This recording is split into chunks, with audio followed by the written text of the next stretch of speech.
Hello and welcome to my channel. On today's video we are going to look at some of the most amazing and beautiful tiaras worn by queens and princess, in the realm of royalty, pageantry, and nobles. Throughout history, men and women of status have adorned their foreheads with various kind of crowns and tiaras, which symbolized social superiority and power.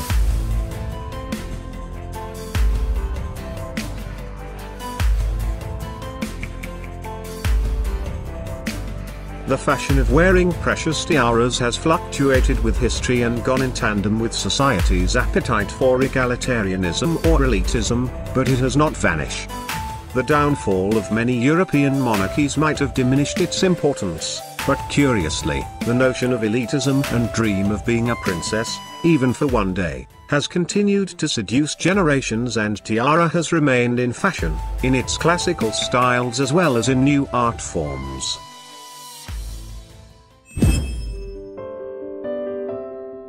Most royal watchers instantly recognized the glittering diadem as Queen Mary's lover's knot tiara, often shortened to the lover's knot. The lover's knot tiara was commissioned for Queen Mary in 1913 from Britain's House of Garrett. It consists of diamonds and a collection of 19 hanging pearls, all set in silver and gold. Later it was handed down to Queen Elizabeth. She then eventually gave it to her daughter-in-law, Princess Diana. It was through Diana that lover's knot became one of the most recognizable pieces of jewelry belonging to the British royal family. She famously paired it with a white, pearl-encrusted Catherine Walker ensemble while visiting Hong Kong in 1989. Upon her divorce from Prince Charles, the tiara was returned to Queen Elizabeth as part of the divorce deal. Kate Middleton didn't wear the lover's knot tiara for the first few years of her royal tenure. On her wedding day, Kate Middleton wore the Cartier halo tiara. Then, for other formal occasions, most notably at the state dinner for Chinese President Xi Jinping, she donned the lotus flower tiara. However, in December 2015, she wore the lover's knot for that year's diplomatic reception. Immediately, comparisons to Diana were made. Since then, it's become the Duchess's formal headwear of choice. Ninth on the list is the Marie Therese, Duchess d'Angoulême Emerald and Diamond Tiara. The tiara, which was designed and executed by the French royal jewelers Everard and Frederic Baptiste in 1819, was a masterpiece of the French jewelry craftsmanship of the early 19th century. The design of the tiara was a symmetrical design of scrolling foliage, mounted with over 1,000 diamonds set in silver, and 40 emeralds set in gold. The silver and gold lines of the settings are clearly visible in the photograph of the tiara. The tiara survived the French Revolution and was hidden away together with other royal treasure. Eventually the tiara was sold in an auction to an English aristocrat. It was on display at the Albert and Victoria Museums for several years until the owner of the celebrated tiara successfully negotiated a deal with the Louvre Museum that brought him the returns he expected.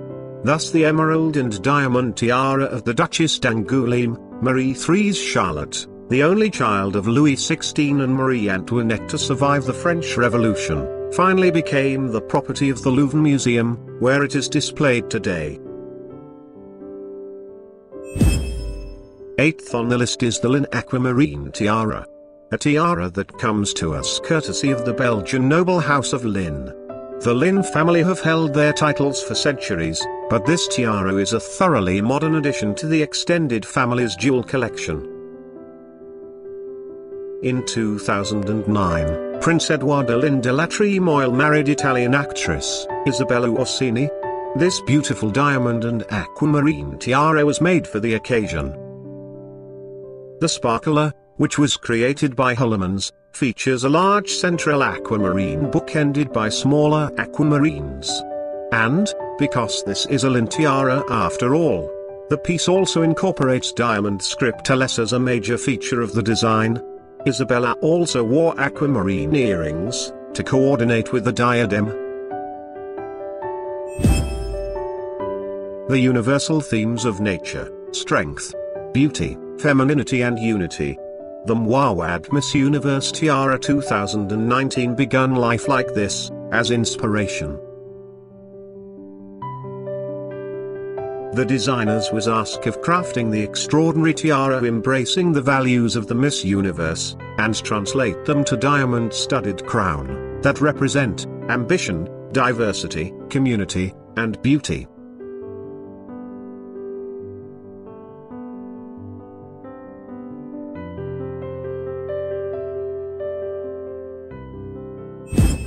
This tiara came to life in a meticulous process that combined the artistry and creative vision, using technology, master craftsmen, and the expertise to source and polish diamonds to the highest standard. The tiara's name, The Power of Unity, is meant to celebrate a woman for being complex, diverse, unapologetically ambitious, and strong. The interconnected line motifs are meant to represent the community of women from around the world whose band unite them, and reminds us that we are stronger than apart. Sixth on the list is this beautiful emerald tiara from the collection of Princess Katharina Henkel von Donsmarck in the 1900s. I think it is difficult to exaggerate the importance of this emeralds. This is undoubtedly the greatest raw of original fabulous stones, 11 of them perfectly match. And what is extraordinary, is that, if you want to describe it to somebody, what color the great emerald is, you would point at these stones. They are like green berries, it's what is known as the old mine material. The emeralds itself is absolutely remarkable. It is estimated the weight to be well over 500 carats, which is a huge amount. They would have been mined in Colombia, probably in the 16th century, and they would have been traded with India. The emeralds are typical of a way of wearing emeralds in India in the 17th century, cutting them in a way of almost rolled pebbled beads, and characters will be drilled along the main axis, with this rather thick drill holes. So, one can easily imagine that this could worn around the neck by a Maharaja or a prince. And then, subsequently finding its way into France in the turn of the 19th century. There's really no period in European history where jewelry was more glamorous and more abundant than the better part of end of the 19th century. Prince Guido Henkel von Donsmarck was at that time the richest man in Germany and one of the richest men in Europe. In 1887 he married a Russian aristocrat, Katharina Sleptsov, and this tiara was commissioned for her as a gift. Donsmarck commissioned this tiara from Chormy. The design of the tiara, the base of the tiara, is typical of the late 19th century.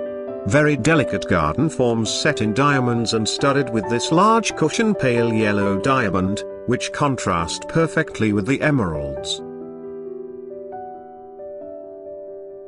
Fifth on the list is the Queen Alexandra's Kokoshnik tiara. There are so many reasons to love Queen Alexandra's Kokoshnik. It's an utterly classic tiara from a design perspective. It's a literal wall of diamonds. It has a fascinating Romanov-related backstory.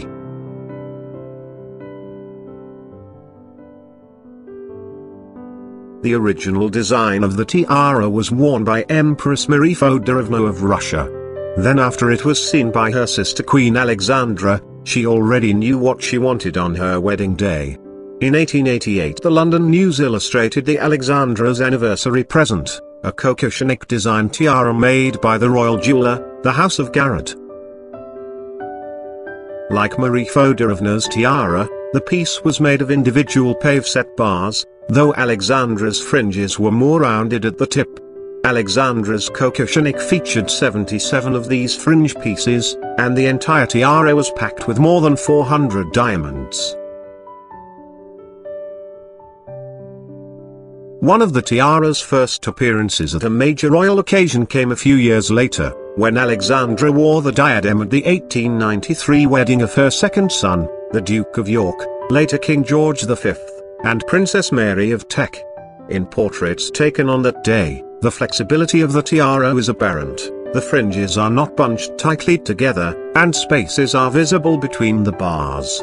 Alexandra appears to have used another jewel, possibly a bracelet, to help gather the fringe together.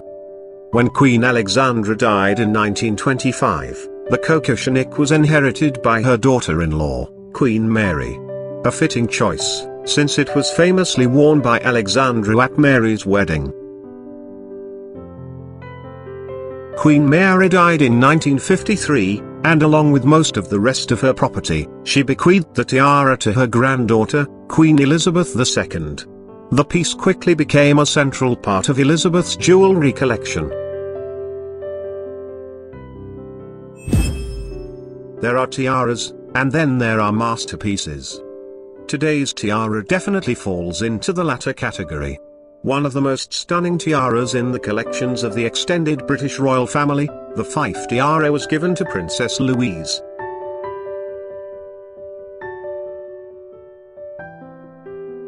Princess Louise is the granddaughter of Queen Victoria, and she was the eldest daughter and third child of Albert Edward, Prince of Wales, and Princess Alexandra, who later became Edward VII and Queen Alexandra.